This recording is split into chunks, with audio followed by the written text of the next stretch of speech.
மகாபாரதமும் ராமாயணமும் வெறும் கதைகள் அல்ல. அவை இந்த பாரத தேசத்தின் இரத்தத்திலும் சதையிலும் ஊறிய மகா காவியங்கள். காலம் காலமாக எண்ணற்ற பதிப்புகள், ஆயிரக்கணக்கான மொழிபெயர்ப்புகள், அறிஞர்களால் திருத்தி எழுதப்பட்ட உரைகள் என பல வடிவங்களில் இவை நம்மிடம் வந்து சேர்ந்திருக்கின்றன. ஆனால் இத்தனைக்கும் நடுவே இன்றும் வெளிச்சத்திற்கு வராத, இன்றைய தலைமுறையினரால் நம்பவே முடியாத பல மர்மங்கள் இந்த பக்கங்களுக்குள் புதைந்து கிடக்கின்றன. நவீன அறிவியலால் அளவிட முடியாத, தர்க்க ரீதியான, புக்திக்கு எட்டாத பல மகா ரகசியங்கள் இதிகாச கடலுக்கு அடியில் சிப்பிகளாய் மூடி கிடக்கின்றன. நாம் அறிந்த மகாபாரதம் ஒரு துளி என்றால், மறைக்கப்பட்ட மகாபாரதம் ஒரு மகா சமுத்திரம். ஒவ்வொன்றையும் தோண்டி எடுக்கும் போது நாம் இவ்வளவு காலம் நம்பி வந்த பிம்பங்கள் சுக்குநூறாக உடையும். அந்த உடைப்பின் தொடக்கம்தான் திரௌபதியின் துயிலுரிப்பு சம்பவம். சற்று அந்த கொடூரமான சபையை ஒரு முறை கண்முன்னே கொண்டு வாருங்கள். அறம் செத்து மடிந்த அந்த அவையில் கௌரவத்தின் பெயரால் ஒரு பெண்ணின் மானம் ஏலம் போடப்பட்டது. துச்சாதனன் வெறிபிடித்த மிருகத்தைப் போல திரௌபதியின் சேலையை இழுக்க தொடங்கினார். இழுக்க இழுக்க துணிகள் வளர்ந்து கொண்டே போனது.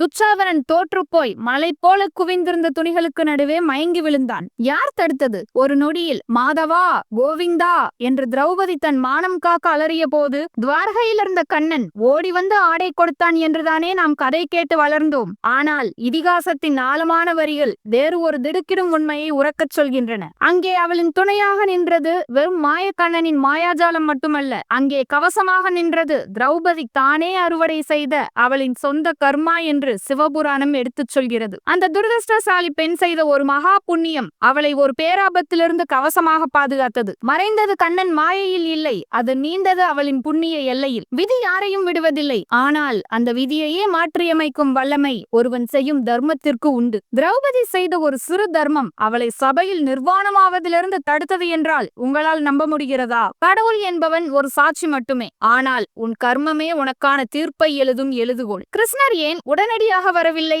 ஏன் அவளை சபைக்கு இழுக்கும் வரை மௌனமாக இருந்தார்? ஏனென்றால் அங்கே ஒரு கணக்கு தீர்க்கப்பட வேண்டியிருந்தது. அந்த புண்ணிய கணக்கு எது? மாதாந்திர நாளின் போது உடலில் போர்த்தப்பட்டுள்ள ஒரு சாதாரண தீட்டு துணி எப்படி ஒரு மாபெரும் ஆடையாக வளர்ந்து துச்சாதனனை நிலைகுலைய வைத்தது? அந்த ரகசியம் இதோ. காலத்தின் சக்கரம் பின்னோக்கி சுழல்கிறது. ஒரு நாள் பாண்டவர்களின் பட்டத்தரசி திரௌபதி தனது தோழிகளுடன் நதியில் நீராடுவதற்காக சென்றாள். அது ஒரு அமைதியான காலை பொழுது. ஆனால் அந்த நதிக்கரையில் திரௌபதியின் வாழ்வையே மாற்றப் போகும் ஒரு சம்பவம் நிகழப்போகிறது என்பது அப்போது அவளுக்கு தெரியாது. நதியில் இறங்க தயாரான திரௌபதி சட்டென தடுமாறினாள். அங்கே ஏற்கனவே ஒரு முனிவர் நீராடி கொண்டிருந்தார். அதிகாரமும் மமதையும் கொண்ட அரசகுலத்து பெண்ணாக இருந்தால் முனிவரே விலகி செல்லும் என்று கட்டளையிட்டிருப்பாள். ஆனால் திரௌபதி அறத்தின் உருவம். ஒரு துறவிக்கு தர வேண்டிய மரியாதையை சிதைக்க அவள் விரும்பவில்லை. அவர் தனது வழிபாடுகளை முடித்துவிட்டு வரட்டும் என்று அந்த வெயிலில் பொறுமையாக காத்திருந்தாள். இது சாதாரண காத்திருப்பல்ல, இது ஒரு பேரரசியின் அடக்கம். அதிகாரமிருந்தும் அடக்கம் கொண்டாள். அந்த அறத்தின் வழியில் ஆக்கம் கண்டாள். நேரம் கடிகார முட்கள் போல ஓடிக்கொண்டே இருந்தது. முனிவர் நதிநீருக்குள்ளேயே வெகு நேரமாக இருந்தார். 1 மணி நேரம், 2 மணி நேரம், சூரியன் உச்சந்தலைக்கே வந்துவிட்டது. தோழிகள் பொறுமை இழந்தனர். ஆனால் திரௌபதி அசையவில்லை. இருப்பினும் அரண்மனை பணிகள் காத்திருந்ததால் அவள் ஒரு முடிவெடுத்தாள். முனிவரின் தனிமைக்கு தடை விதிக்க கூடாது. அதே சமயம் காலத்தின் தேவையையும் பூர்த்தி செய்ய வேண்டும். திரௌபதி மெல்ல நதிக்கரைக்கு அருகில் சென்றாள். அவளது குரலில் அதிகாரம் இல்லை, ஆனால் ஆழமான அன்பு இருந்தது. மாமுனிவரே, மன்னிக்க வேண்டும். உங்களது வழிபாடுகள் இன்னும் நீளுமா? நாங்கள் நீராட வேண்டியிருக்கிறது. தயவு செய்து கொஞ்சம் விரைவாக முடிக்க முடியுமா என்று மிகவும் பணிவாக கேட்டார். ஒரு பேரரசி ஒரு துறவியிடம் கையேந்தி நின்ற அந்த தருணம் வரலாற்றின் பக்கங்களில் பொன்னெழுத்துக்களால் பொறிக்கப்பட வேண்டிய ஒன்று. அந்த முனிவர் ஏன் நதிநீரை விட்டு வெளியே வரவில்லை? திரௌபதி அங்கே செய்த அந்த மகா தர்மம் என்ன? அது எப்படி துச்சாதனனின் கைகளை முடக்கியது? இதோ அந்த அதிரடி திருப்பம். திரௌபதி பணிவோடு கேட்ட அந்த கேள்வியை காதில் வாங்கி தலை நிமிர்ந்தவர் சாதாரணமானவர் அல்ல. 3 தேவர்களே கண்டு அஞ்சும் சிவபெருமானின் அம்சம் என்று போற்றப்படும் துர்வாச மகரிஷி. ஒரு சிறு தவறு நடந்தாலும் சபித்து சாம்பலாக்கிவிடும் கடும் கோபக்காரர். ஆனால் அன்று அந்த நதிக்கரையில் அவர் ஒரு இக்கட்டான சூழ்நிலையில் இருந்தார். யாரை கண்டால் இந்திரன் நடுங்குவானோ, எவரது சாபத்திற்காஞ்சி பிரம்மனும் மௌனம் காப்பாரோ, அந்த துர்வாசர் தான் அங்கே இருந்தார். ஆனால் அன்று அவர் ஆக்ரோசமாக இல்லை. அவர் தர்ம சங்கடத்தில் இருந்தார். ஒரு மாமுனிவர், உலகிற்கே வழிகாட்டும் ஒரு துறவி நதியின் நடுவே கதி கலங்கி நின்றார். அங்கேதான் விதியின் மகா விளையாட்டு அரங்கேறிவிட்டிருந்தது. முனிவர் சொன்ன அந்த வார்த்தை திரௌபதியை நிலைகுலைய செய்தது. என் ஆடை நதியோடு போய்விட்டது மகளே. மானம் மாய்த்து ஆடையின்றி நான் எப்படி வெளியே வருவேன் என்று அவர் தவித்தார். அடுத்த வினாடி திரௌபதி ஒரு பேரரசி என்பதையும் மறந்து, தான் உடுத்தி இருப்பது விலை உயர்ந்த பட்டு என்பதையும் மறந்து ஒரு மகா தர்மத்தை செய்ய துணிந்தாள். அகிலமே கண்டு அஞ்சும் மாமுனிவர் அவர் ஆடையின்றி நிற்பது அந்த தர்மத்திற்கே நேர்ந்த அவமானம் என்று திரௌபதி கருதினாள். ஒரு கணம் கூட தயங்கவில்லை. தன் இடையில் சொருகி இருந்த சேலையின் முனையை பிடித்து சற்றும் யோசிக்காமல் சுரீரென ஒரு துண்டை கிழித்தாள். ஒரு பெண்ணுக்கு ஆடை என்பது உயிர். ஆனால் ஒரு துறவியின் மானத்தை காக்க அவள் தன் உயிரையே துண்டாக்கினாள். அந்த துணியை முனிவரை நோக்கி வீசினாள். ஆனால் விதி எங்கே விளையாடியது. நதியின் வேகம் அந்த துணியை சுருட்டி இழுத்துக் கொண்டு ஓடியது. மானம் காக்க துணிந்தால் அந்த மங்கை. அந்த தானத்தினை சோதித்துக் கொண்டிருந்தது விதியின் கங்கை. முதல் துண்டு நதியோடு போனது. திரௌபதி பதறவில்லை. மீண்டும் தன் சேலையை கிழித்தாள். அவளது சேலை சுருங்கிக் கொண்டே போனது. ஆனால் அவளது தர்மம் வளர்ந்து கொண்டே இருந்தது. இரண்டாவது துண்டையும் வீசினாள். அதுவும் நீரின் வேகத்திற்கு ஈடு கொடுக்க முடியாமல் அடித்துச் செல்லப்பட்டது. மூன்றாவது முறையாக சேலையை கிழிக்க அவள் கை நீட்டிய போது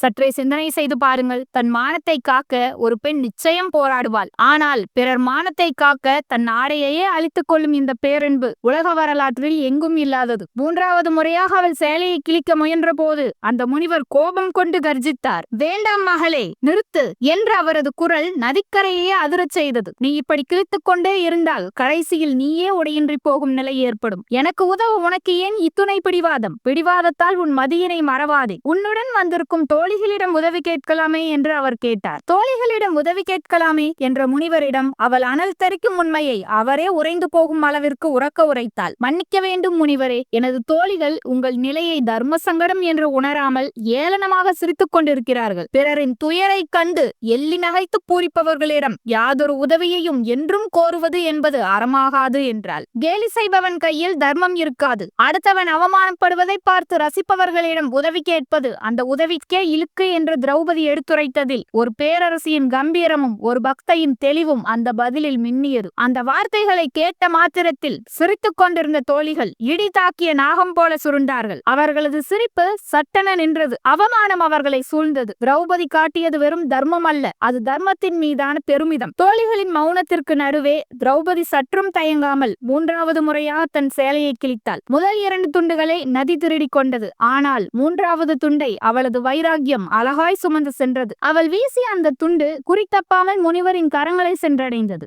முனிவர் அந்த துணியை பெற்றுக்கொண்டார். நதியை விட்டு வெளியேறிய அந்த மாமுனிவர் திரௌபதியின் கருணையை கண்டு நிலை குலைந்து போனார். ஒரு பேரரசி தனக்கு நேரும் இக்கட்டையும் பொருட்படுத்தாமல் தனது ஆடையை சிதைத்து ஒரு துறவியின் மானத்தை காப்பதா? இது சாதாரண செயலல்லவே. இது ஒரு யாகத்திற்கு சமமான அர்ப்பணிப்பு. திரௌபதியின் தியாகம் அந்த முனிவரின் கோபத்தையே கருணையாக மாற்றியது. அவளது செயலில் இருந்த அந்த தூய்மை முனிவரின் ஆன்மாவை தொட்டது. அந்த வினாடியில் அவர் முனிவராக பேசவில்லை, பிரபஞ்சத்தின் சாட்சியாக பேசத் தொடங்கினார். திரௌபதி கருணையால் நெகிழ்ந்த முனிவர் வரலாற்றிலேயே எவரும் தராத ஒரு மகா வலிமை மிக்க வரத்தை அவளுக்கு வழங்கினார். மகளே, யாரும் உன்னை எக்காலத்திலும் வெல்ல முடியாது. உனது மரியாதையை சிதைக்க எவரேனும் துணிந்தால் அவர்கள் மண்ணோடு மண்ணாவார்கள் என்று முழங்கினார். முனிவர் அங்கேயே நின்று இறைவனுக்கு ஒரு மகா கட்டளையிட்டார். இறைவா கேள், இந்த பெண் செய்த தர்மம் ஈடு இணையற்றது. எக்காலத்திலாவது இவளுக்கு எவரின் துணையும் கிடைக்காமல் போகும் ஒரு இக்கட்டான சூழ்நிலை உருவானால் நீயே நேரில் வந்து இவளை காக்க வேண்டும் என்றார். முனிவரின் அந்த சொல் பிரபஞ்சத்தின் விதியாக மாறியது. இந்த இடத்தில் சற்று நீங்களே நினைத்து பாருங்களேன் சிவனுக்கும் திரௌபதிக்கும் இருக்கும் தொடர்பினை பற்றி.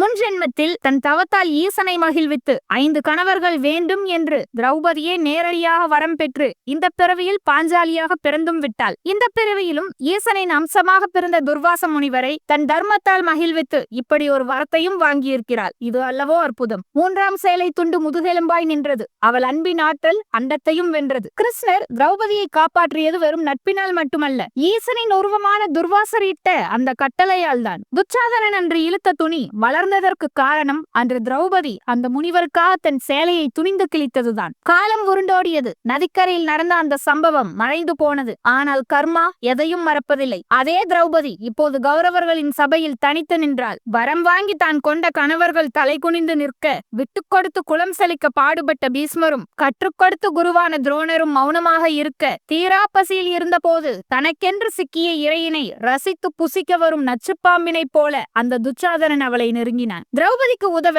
அங்கு யாருமே இல்லை. குருட்டு ராஜனின் அரசவையில் கண்ணிருந்தும் திறக்க மறந்த உத்தமர்கள் கூடியிருந்த அந்த சபையின் நடுவே அந்த மதிரும் அவலம் ஒன்று அரங்கேற ஆயத்தமானது. அவளின் மீது எவரின் பார்வையும் படவில்லையே. துச்சாதனன் அவளது சேலையை பற்றி இழுக்கத் தொடங்கினான். பலம் கொண்ட மட்டும் போராடி பார்த்தால் அவளும். இறுதியில் உடல் உறுதியை கைவிட்ட அவள் மன உறுதியை எவராலும் பிடுங்க முடியா வண்ணம் இறுக பற்றினாள். ஆனது ஆகட்டும், ஆதி அந்தத்தையும் தன்னுள் சுமப்பவன் இந்த அவலத்தையும் சேர்த்து அவனே சுமக்கட்டும், அவன் ஒருவனே அனைத்திற்கும் பொறுப்பென்று அண்ணாந்து பார்த்து தன் புறக்கண்களை இறுக்க மூடி ஆக்கண்களை ஆழத் திறந்து அவனிடமே மொத்தமாய் சரணடைந்தாள். மாதவா, கிருஷ்ணா, கோவிந்தா என்று சேலையின் கொசுவத்தை பற்றியிருந்த கைகளை தளர்த்தி பக்தியின் பிடியினை இருகரம் கூப்பி இறுகப் பற்றினாள். உலகம் அந்த அநீதியை கண்டு நடுங்கி ஸ்தம்பித்த நொடி அங்கே ஒரு மகா அதிசயம் நிகழ்ந்தது. அவன் ஒரு முழம் இழுத்தால் அங்கே 10 முழம் ஆடை வளர்ந்தது. அவன் 1000 முழம் இழுத்தால் அங்கே ஒரு மலையின் ஆடை குவிந்தது. துச்சாதனன் திகைத்தான். சபை அதிர்ந்தது. இது எங்கிருந்து வருகிறது? இந்த ஆடைக்கு முடிவென்பது ஏது? இது வெறும் கிருஷ்ணனின் மாயை என்று சபையில் இருந்தவர்கள் நினைத்தார்கள். ஆனால் உண்மை என்னவென்றால், அன்றை நதிக்கரையில் திரௌபதி கிழித்துக் கொடுத்த அந்த 3 துண்டு துணிகள் தான் இன்று கோடிக்கணக்கான முழங்களாக மாறி அவளை காத்து கொண்டிருந்தன. விதைத்த தர்மம் அங்கே விளைச்சலானது. உன் மானத்தை காக்க மழையாய் நின்றது. கிருஷ்ணர் வெறும் விநியோகஸ்தர் மட்டுமே. திரௌபதியின் புண்ணிய கணக்கில் சேமித்து வைக்கப்பட்டிருந்த அந்த தர்மத்தை சரியான நேரத்தில் அவளுக்கு திருப்பிக் கொடுத்தார் கிருஷ்ணர். யாரும் இல்லாத போது இறைவனே முன்னின்று காப்பான் என்ற அந்த முனிவரின் வரம் கிருஷ்ணரையே அங்கே செயல்பட வைத்தது. துச்சாதனன் தோற்று போனான். ஒரு பெண்ணின் ஆடையை இழுக்க முடியாமல் பலம் இழந்து வியர்த்து விறுவிறுத்து தரையில் வீழ்ந்தான். ஒரு பேரரசியின் மானத்தை சிதைக்க நினைத்தவன் ஒரு துணி மலைக்கு முன்னால் சிறுமையுற்று நின்றான். திரௌபதியின் கர்மா துச்சாதனனின் அக்கிரமத்தை அந்த இடத்திலேயே சுட்டரித்தது. இதிகாசங்கள் நமக்கு சொல்லும் பாடம் இதுதான். இறைவனை நம்புவதை விட உன் கர்மாவை தூய்மையாகவே. உன் புண்ணிய கணக்கு சரியாக இருந்தால் நீ கூப்பிடாமலேயே கடவுள் ஓடி வருவான். திரௌபதியின் சேலை வளர்ந்தது அதிசயம் அல்ல. கேட்காமல் அவள் செய்த உதவியும் கேட்க சொல்லியும் எவரிடம் கேட்க வேண்டும் எவரிடம் கேட்க கூடாது என்று அறிந்து அதே சமயம் தன் மீது நம்பிக்கை கொண்டு தர்ம காரியத்தை துணிந்து செய்தாலே அந்த மாண்பே உண்மையில் அதிசயம். பணிவோடும் பக்தியோடும் நீ செய்த தர்மம் உன்னை தேடி வரும். படைத்த பிரம்மன் உனக்காக எழுதிய தலைவிதியும் அதிலே மாற்றம் கண்டு ஆட்டம் காணும். இருள் விலகட்டும், அறிவு ஓங்கட்டும், தேடல் தொடரட்டும். அறத்தின் பாதையில் மீண்டும் இணைவோம். நன்றி, வணக்கம்.